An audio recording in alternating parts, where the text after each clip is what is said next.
Hi, I'm Walter, I'm the Dutch Mentor, and welcome back to the Smart Performance Podcast, where S stands for self-care, M for mindful growth, A for adaptive problem solving, R for rhythmic operation, T, of course, for building that thriving community, and P for performance. I'm really happy to have Richard with me today. We're going to have a topic and a discussion around evolving oneself. And recently I've been talking about that, as a product example. And of course, behind every product, there are people. Earlier, I used to use Blockbuster Video, if you remember. They were the fastest growing shop in the United States, and boom, out of business they went because somebody fell asleep at the wheel. More recently, we have seen that Apple products have always been on the leading edge. But has anything really changed over the last 15 to 20 years? Not really, right? And there is no more example around Siri, right? With Anthropic and Claude and Gemini and all these other ones being leaps ahead of everybody else. I don't even want to ask a question to Siri because often they don't get it right and suddenly don't reduce my workload. So automation, as Richard will talk about, is taking over a little bit of space, and you better not be sitting still. Richard, thank you very much for joining me on the show today. Tell us a little bit about yourself. Thanks, Walter. I appreciate you having me. So I'm a serial entrepreneur. My latest venture is TrueCX. It's a intelligence platform we're building for businesses and organizations to be able to accelerate through decision making around any category, around any topic, any project, to quickly get consensus, build consensus, and really find out whether the organization has alignment and clarity before they make crucial decisions and spend the kind of money they need to spend to continue to transform their business. That sounds very exciting. I love doing some of that work under the Dutch Mentor as well, on a different scale, more inside the four walls and really focus on healthcare. But we need to make decisions today, and I'm sure you're not sitting there reading the encyclopedia and doing research by hand. You're really deploying the tools of the future in order to be able to help you get to the tip of the spear. So tell me a little bit about a problem statement. It's something that you saw that is causing people to fall behind and maybe even losing their jobs. What made you get into this space, and why do you think it's so important to talk about it? I was consulting, doing the traditional consulting, and I do think I have a speed to doing it. And I was working with a large Fortune 500 company. And it took over 8 months to get through all of the one-on-one interviews, all of the schedules, all of the rescheduling, right? The scoping calls, the rescoping calls.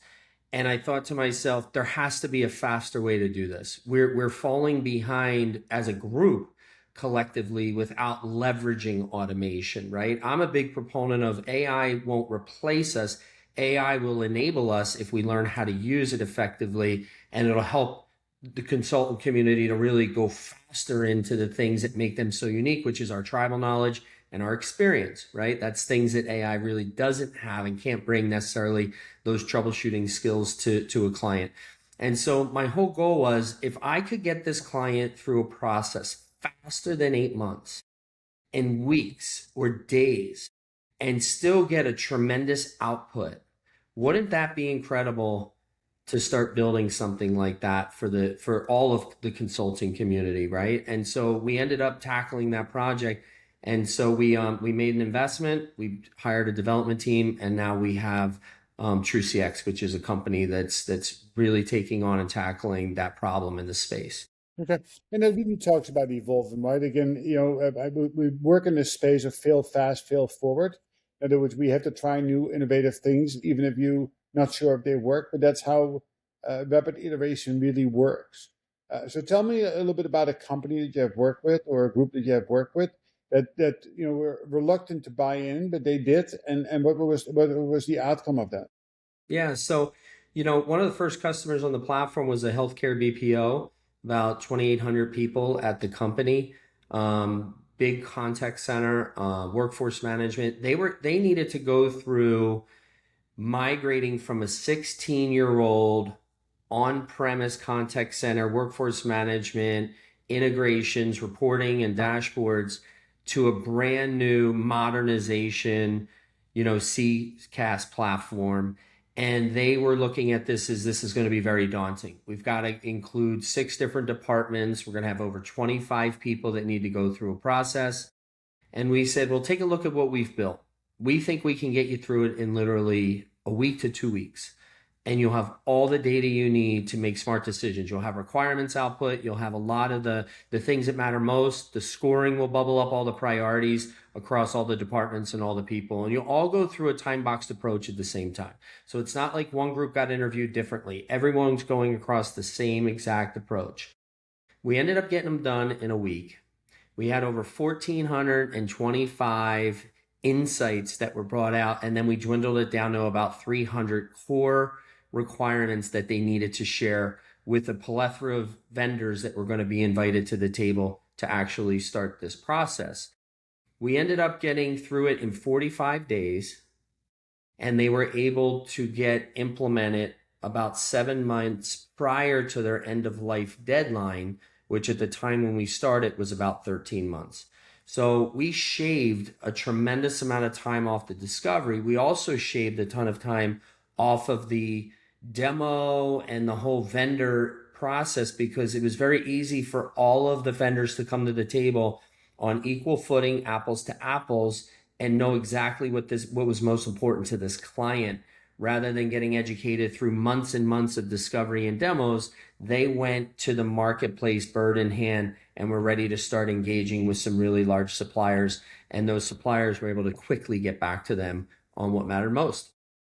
So it sounds very exciting, and it certainly sounds leading edge of what it is that we need to do. Most organizations have to go through, right? But the consequence of not doing that, what is that?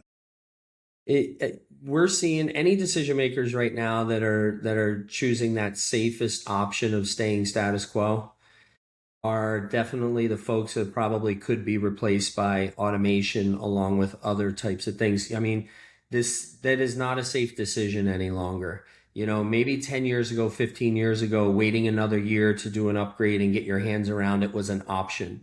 With the way technology is moving now, and the way these companies are iterating all of these new releases, you really can't stand by any longer and just make no decision. I always say to people, I'd rather you make a wrong decision, understand you made a wrong decision, be able to pivot through that decision, and then move into correcting it. That's a safer bet than it is to make no decision. You cannot have fear of making decisions if you're in a position where you should be making decisions within your company. Yeah. Automation, I believe, will enable you and help you to make decisions. That's one of the things we're trying to accomplish and prove to the marketplace. But it still comes down to the human factor of you have to get off Go. You got to get it off the whiteboard.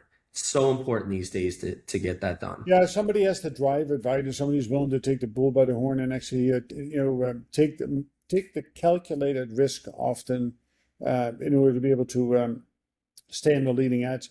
I always say this, and part of the growth mindset, part of being a leader is to make uncomfortable decisions and live, and fail fast, fail forward is the philosophy, right? You go down a path, and if it doesn't work, you have to become pragmatic. You also need to know when to cut it and go back, to the board again and reiterate until you find the right solution. It is Yeah. the scary part today is that the people who are left behind, in other words, they just continue to do the same thing over and over and over, and everything works. Why change that? But in today's world, things are changing so rapidly around us that you have to continuously evolve. So let's take it down to an individual level. So here's a leader who failed to get ahead or to stay with the times, and was let go. And we all know what happens to a 45 to 55 year old who gets cut from the workforce. For them to get back into the workforce is exceptionally difficult to do, certainly on the same level that they were at, or above that. So what should they know on today's environment in order to get back to the leading edge and make themselves marketable again? I had a best-selling book, The Intelligence Within, that launched last year. So if people want to listen to that, it's out there on Audible as well as hardback, softback. One of the things I talk about specifically in there is that, get consensus, start building consensus. If you go into your business, different units, different teams, and you start driving them to participate in the decision, it's not just your neck on the line anymore. It's everybody's neck on the line, because The more consensus you get, the more a CFO and a CEO have confidence that the business is making the right decision. Therefore, they're getting the budget. Therefore, they're getting the project approved. And so consensus building to me is probably one of the biggest advocates any decision maker can have. The other thing is, if you're going through transformational change, that's difficult for some people, right? Some people shy away from change, others really embrace it. So, what I would say is by doing that, you're already ahead of the game by the time the change is coming and the time the new platforms and tools are getting implemented inside the environment because the people feel like they were part of the decision. They had a say, right? They're the ones using the tools and using the platforms all day. They're interacting with customers. They know where the friction is. They know where the pain points are. So you're doing a disservice by not getting a larger consensus. And, back in the day, it was harder to do because it's manual. And even today, manually, it's very hard to do. But if you could get 30, 50, 60 people through a process again in a week or 2 weeks at the most and drive all of the results, to me, that gives the business a ton of clarity and a ton of confidence to make decisions. So that's one of the things that I would say to people is there are tools like this being developed and being implemented in the marketplace today to Yeah. help them with Yeah. this. I think that finding your operating rhythm is so critically important in this equation, and I think that if you are self-aware, you'll see that you're falling behind, and then you need to play a little catch up. Right? It is that, and you need to push the issues, and by involving your frontline team members. Again, the two key responsibilities: to love the people that you lead. That means find something to challenge them and to engage them with, and of course, always explain the why behind things by drawing them in or getting them to buy into what it is that you're doing. Building that unified vision will help you get, faster, further for the simple fact. So I would love to now focus on some actionable items. So we have an interesting conversation. Clearly, we know be on the leading edge, continue to evolve, have a growth mindset, and try, right? Fail fast, fail forward, and rapid iteration. So, what is one person as a decision maker, a leader on multiple different levels? What is it? What are they to do today and tomorrow to get into the right place and the right mindset? Try to fast pedal one thing on your whiteboard and get it off. Focus on completely executing against exactly what that is right now. Don't keep waiting. Don't keep, thinking about when's the right time. Literally chase it down, go right at it, and get it done. Just get it off the whiteboard. That's the confidence that leaders need today in order to continue to drive momentum and make better decisions as they continue to help companies, go through the. Yeah. So that's actually number four on my key responsibilities called, working with great focus. And the third one is, of course, creating a safe psychological, physical environment where people can thrive and people can speak up and feel that they can be part of the solution, even if they say something that is completely absurd. Yeah. So yeah, the one thing, right? So go to your whiteboard, look at it, not at the to-do list, but make it a priority list, and find that one thing that is scalable, that is doable, and not reliant on other resources other than beyond you or your team, that you can scale quickly and get off your whiteboard just to build confidence and trust along the way. Critically important, and I think that is overlooked too often. Right? People have 15 things on the board, and 15 things are important. But we all know what that means, that nothing is important, right? It is that narrow it down to the one or two things that matter, and then all the other things will come thereafter, so to speak. Yeah. Very good. Where can we find you, Richard? You can find me on Amazon. There's multiple links. You can go search for the book, The Intelligence Within. There's a lot of pointers inside the book. We set up the context of the problem as we see it, and then we lay out a whole bunch of different solutions for the methodology and approach that went into building the platform and how people are using it today in a variety of ways. The easiest thing to do, you can also find me with my audiobook out there as well on Amazon. So if you're an Audible customer, you can use some credits to get the Audible as well. You can also find us at TrueCX.net. That's our website if you want to do any research on our company. And you could certainly try to connect with me on LinkedIn. I'd be happy to to take a connection. Anyone listening, we are very active out there, constantly trying to push the envelope around discovery and around alignment and around clarity. That is really our singular focus and mission of what we're trying to do, is help organizations get right so that then they can make really great decisions. Yeah. And it is all about the foundation, right? If you step, your toes into this new world, you better make sure you're not building on quicksand. You better find a company like Richard is talking about, to lay down a rock solid foundation upon which you can do rapid iteration and stay on the leading edge of your industry, no matter what that is, right? And again, the leader's responsibility is to have the vision, and then to bring the right team together to be able to make surround yourself with the right resources in order to stay ahead of the game. All right. As a parting thought, give me 2 or 3 things that you think that people can do today to get that process going, and what does it take? Yeah, so I mean, the big thing is we talk about in the book, like the power of illusion. Stop working on the easy stuff. Start tackling the hard stuff, right? Something I had to learn as a young entrepreneur. I have 15 things to do. I get 7 of them done, and then I feel really good at the end of the day.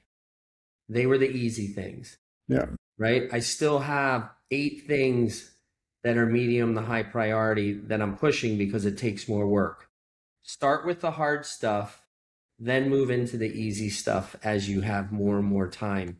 That is one of the biggest lessons I had to learn, is tackle the tough stuff first. Everything else will just kind of fall in place. Yeah. I think that Gary Keller wrote a book, The One Thing, and I think it's so hyper relevant in everything that we do, is that if you don't work on the right one thing, you miss many opportunities. And I don't care if that's in your personal life or professional life, but if you identify that one thing, that if you fix it, that is often the more difficult one, everything else becomes that much easier to do, right? And Yeah. we talked a little bit about process improvement methodologies. And I don't care if you use A3 thinking or Lean Six Sigma or PDCA, whatever it is that you use something to stay ahead. Right? Don't stay stagnant. Don't remain in place, because you will be blockbuster. And I'm afraid that if Apple, for example, to leave it on that note, if they don't evolve quickly, they too are going to start seeing other people jumping ahead. And I think there's some product mixing between Google, Gemini, and Siri taking place in the background. So somebody has told them that they need to do something, and that is again, it's a leader's responsibility to understand that and to take meaningful action on that. Richard, thank you very much for bringing this topic to the conversation today and to the audience. It comes down to simple this: if you listen to this and you don't do anything with it, you will have forgotten Richard and I by Monday morning, and nothing comes out of it. So today, pick that one thing that you need to do. Think about how you are positioned in the market today, as it is with all the challenges and the changes that have taken place, especially with AI integration and workload reduction. Of course, it's not how can we work less. The outcome, especially in the for-profit world, is how can we do more in less time and be more profitable. So with that thought, thank you. Come join me at thedutchmentor.com. You have lots of tools available to make assessments of oneself to see where you are in your journey today. Dream big, act small, and thank you, everybody. Richard, thank you for joining me in the conversation today. Thank you, Walter. Appreciate being your guest today. Of course.